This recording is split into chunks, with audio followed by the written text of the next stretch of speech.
76तम one महोत्सव सप्ताह उपलक्षे चारारोपण कार्यक्रम आठमल्लिक 4/7/2025।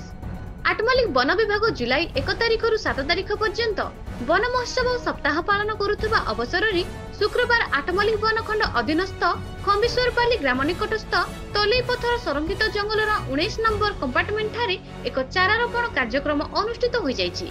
এই कार्यक्रम रे मुख्य अतिथि भावे आठमल्लिक अतिरिक्त जिला और दौरा जज रंजन कुमार सुतार जोगदे चारारोपण कार्यक्रम को उद्घाटन करथिले। प्रथमे चारारोपण आरंभ करथिले। अन्यतम सम्मानित अतिथि भावे सबजज लिंकीप्रिया साहू, एसडीएम सिंकुन राय, आठमल्लिक वकील संघ सभापति सुशांत कुमार महापात्र, वरिष्ठ आईनजीवी बामन कुमार मिश्र, क्रिमिनाल बार संपादक सुधांशु शेखर बेहेरा, उपसभापति प्राणबंधु मेंडुली जोगदे विभिन्न चारा यथा बर, ओस्त, फासी, शिशु, ओउ, पणस, पियाशाल, आंब, अँला, करमंगा और कांचन इत्यादि चारा रोपण करथिले।